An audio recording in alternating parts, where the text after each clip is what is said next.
Committee on Transportation and Infrastructure will come to order for the purpose of a hearing this morning, the 15th or 16th, I think I've lost 19th, in the series of hearings we've conducted to maintain oversight, accountability, and transparency on this committee's portion of the Recovery Act funds, which I call stimulus funding. There's no question about the use of the funds from the programs under the jurisdiction of this committee, especially in highway and transit, because those funds go out by formula to each state, which receives its specific apportionment according to law, and the distribution is very clear. There's a very clear path from the time the state DOT obligates the funds,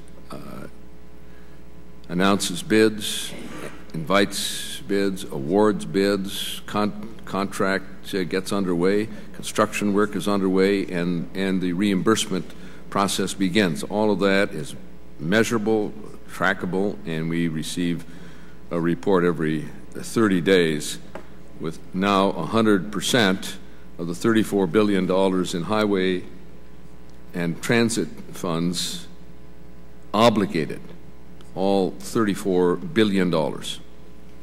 15,878 projects are out to bid.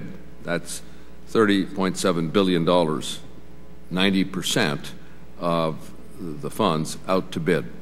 14,634 projects are under contract. That's 83% of the funds. 13,148 projects are actually underway on job sites. That's 80% of the funds.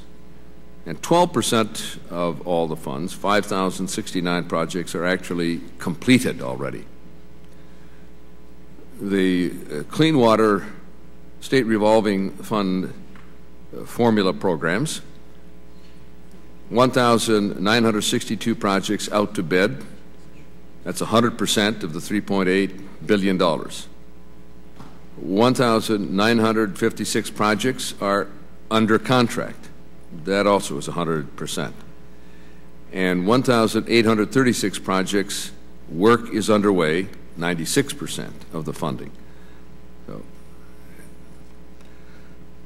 in addition, we can account for 1,172,000 jobs in the first year of the stimulus program on highway, transit, and wastewater treatment. And an additional 159,066 total direct and indirect and induced jobs, that is, those that are on job site, the ready-mix plants that reopened, the sand and gravel pits that reopened, the rebar, the steel service centers, all of which would not have been producing without these stimulus funds. We can account for $2.3 billion in direct jobs, that is, those are on job site, $2.3 billion in payroll, $472 million in taxes paid by those working, by those on-site job persons, and $387 million in unemployment compensation checks avoided because people are being paid to work and not paid for not working. In addition, well over 34,000 lane miles of highway have been improved, upgraded, replaced. That's roughly equal to 3/4 of the interstate highway system in 1 year. 1,261 bridges restored, replaced, rebuilt. 10,000 transit buses acquired, purchased, produced by the three manufacturers in the U.S., all 100% American-made. And some 2,400 transit stations replaced, rebuilt, restored. Not only do we have people working, not only are they paying taxes, they're paying their mortgages, they're not getting unemployment compensation checks, they're leaving real, tangible benefits behind and permanent improvements that improve productivity in our total economy. I think of December '08, just bore we launched the stimulus, the economy lost 673,000. In April of this year, the economy gained 290,000 jobs. The Recovery Act really has stimulated economic development, not only on the job sites, on the projects under the jurisdiction of this committee, but all throughout the economy. We have testimony today from the Environmental Protection Agency, from the Assistant Secretary of the Army for Civil Works, the Corps of Engineers Works, the Public Building Service, Economic Development Administration, and FEMA.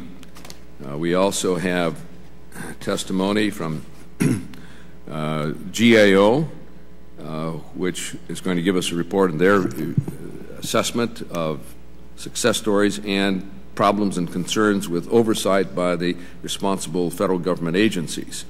And we have a third panel, including a dairy farmer from Franklin, Vermont,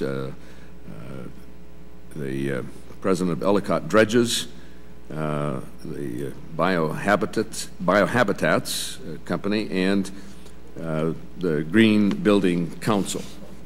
I think on these programs, under jurisdiction of our committee, there's a good and encouraging success story to tell. The $1.1 billion in EPA projects that have improved public treatment works affect 60 million people, about a third of those covered by sewers. The Corps of Engineers will report on their navigation repair and improvement to 284 locks, commercial ports, 1,124 dam and safety levee projects, and upgrading of 460 recreation areas. GSA will give us a detailed report on their installation of photovoltaic arrays on roofs and improvement of water systems. All in all, I think for the work under the jurisdiction of our committee, we can say that, from my perspective, it's been a success, putting people to work, using the funds productively, leaving permanent benefits behind. With that, I yield to Mr. Micah, Senior Republican on our committee. Well, thank you so